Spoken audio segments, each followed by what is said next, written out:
Ah, la France-Afrique, c'est ce qui a fait la fortune de Bolloré. Sauf qu'en ce moment, la France-Afrique, elle commence à se rebeller. Et après le Mali, le Niger et le Burkina Faso, on va se poser une question. Est-ce que les Sénégalais ne sont-ils pas en train de se détacher de l'impérialisme? Eh ben, c'est ce qu'on va voir ensemble dans ce nouvel épisode des Vite Fait.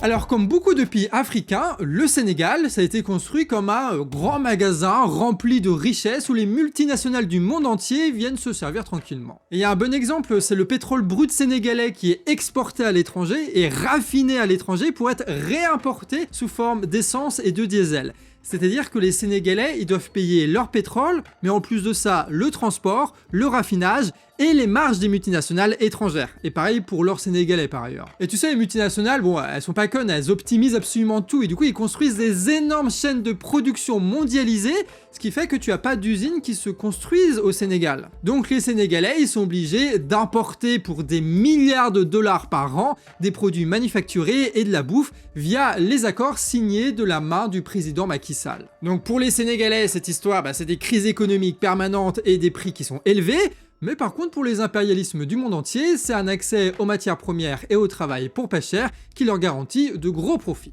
Et ce qui est marrant, c'est que parmi ces impérialistes-là, t'as Bolloré par exemple, tu vois. Et lui, ce qu'il fait, c'est qu'il se fait de l'argent sur le dos des Africains pour financer ensuite, à coups de millions, les Zemmour, les Pro, les Hanouna, tu vois. Un petit truc ironique dans cette histoire, non? Et si les entreprises françaises se régalaient au Sénégal, c'est de moins en moins le cas en vrai. Aujourd'hui, l'économie française, c'est la 17e destination des exportations sénégalaises. Et devinez qui est le top 1 des importations sénégalaises? Ce sont les entreprises chinoises qui sont devenues les premières partenaires commerciales du Sénégal. Et de quasiment tous les pays africains. Et aussi partout en Asie. Et partout en Amérique du Sud. Ouais, j'espère que l'impérialisme chinois il est mieux que les autres quand même, non? Bon, déjà ce qu'il faut savoir c'est que les entreprises chinoises, elles sont dans la galère en ce moment. Elles ont surinvesti dans des grosses usines, elles ont plus de débouchés en Chine, ils ont construit des villes fantômes, là ça leur apporte pas de pognon, du coup ils cherchent des rendements ailleurs, et c'est ce qu'ils font en Afrique et en Amérique du Sud. En fait, l'économie chinoise, elle est sur un vélo capitaliste, comme ça ils sont obligés de pédaler encore pour éviter de tomber. Au début, les boîtes chinoises au Sénégal, elles construisaient des infrastructures de transport avec des trains, des rails, puis un peu dans la santé, dans l'électricité, et même dans les stades de foot. Et tout ça pour se faire éliminer en 8ème de finale par la Côte d'Ivoire, les gars, quoi. Côte d'Ivoire, d'ailleurs, qui est le pays de Drogba, qui a joué à Guingamp. Voilà, à Guingamp, on se trouve le canard réfractaire. Donc franchement, être abonné à une chaîne Guingampaise, c'est un peu stylé, donc n'hésite pas à cliquer sur le bouton. Hein. Ensuite, les boîtes chinoises, elles ont investi dans des théâtres, dans des musées, et aujourd'hui dans l'armement, dans le numérique, dans les réseaux télécoms, dans la fibre optique. Et en faisant ça, les boîtes chinoises, elles règlent leurs problèmes de surproduction, mais surtout, elles s'accaparent les richesses en passant. Hein. Par exemple, l'arachide au Sénégal est contrôlé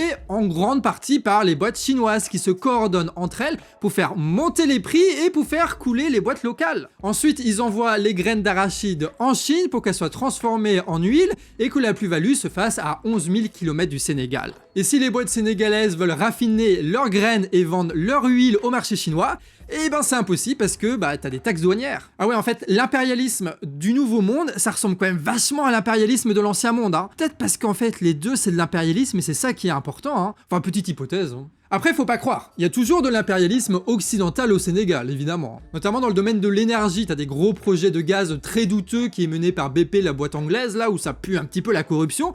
Et t'as aussi un gros projet de pétrole détenu par l'Australien Woodside, qui va exploiter le pétrole sénégalais pour l'envoyer non raffiné pour l'exportation. Donc c'est toujours un peu la même histoire, la plus-value elle va se faire ailleurs et ça risque de détruire des milieux naturels, les petits pêcheurs là ils vont être emmerdés par le trafic, ils vont plus pouvoir bosser, les emplois en plus ils risquent de ne pas être locaux, ce qui va pousser de plus en plus de gens et notamment les jeunes à migrer vers l'Europe. Donc la migration serait une conséquence de l'impérialisme. C'est fou que Bolloré n'en parle pas sur ses chaînes ça. Hein. Bref, aujourd'hui l'état sénégalais s'est un petit peu détaché de l'impérialisme français, mais a multiplié les accords commerciaux avec tous les impérialistes qui traînaient en réalité. Ça permet de créer des infrastructures, mais pas de développer l'économie nationale. Résultat, la richesse n'est pas redistribuée et la pauvreté et le chômage augmentent dans la population et surtout au niveau des jeunes. L'avantage pour le président sénégalais Macky Sall, Et ben c'est qu'avec ça, il est au centre du jeu, parce que c'est par lui que passent tous les projets économiques étrangers, et donc tout le pognon qui peut refiler ensuite à droite, à gauche aux bonnes personnes pour rester au pouvoir. Et vu qu'il n'y a pas le développement d'une économie nationale, et ben il n'y a pas l'émergence d'une nouvelle classe de riches sénégalais qui pourraient acheter des médias et de l'influence pour contester Macky Sall. Ce qui fait qu'aujourd'hui, Macky Sall préfère être le larbin de l'impérialisme étranger plutôt que de perdre le pouvoir. On a donc d'un côté une économie bancale qui profite juste à une seule élite, et de l'autre une population jeune, appauvrie, sans avenir, et inspirés par les coups d'état nationalistes de leurs voisins. Résultat, le peuple sénégalais conteste le pouvoir de Macky Sall avec de nombreuses manifestations, et notamment avec des partis aussi, notamment celui de Sonko, qui prône une meilleure redistribution des richesses et un élargissement de la bourgeoisie nationale. Sonko a d'ailleurs longtemps été enfermé dans les prisons sénégalaises, mais il y a quelques jours, Macky Sall a dû le libérer. Sonko est toujours privé d'élections présidentielles, mais son parti politique, lui, est toujours en lice. Et donc, la question du jour, est-ce que tu penses que les Sénégalais peuvent se sortir du piège impérialiste et gagner leur indépendance avec les élections qui auront lieu le 24 mars? N'hésite pas à répondre en commentaire. Et autre question, est-ce qu'au Canard, on arrivera à faire un programme court sans être financé par une monarchie pétrolière? Et ben ça ne dépend que de vous. On est en période de financement en ce moment pour continuer les vidéos en totale indépendance pendant encore une année de plus. Et tous les liens, évidemment, sont en description si tu veux nous soutenir. Sur ce, des bisous et à la prochaine.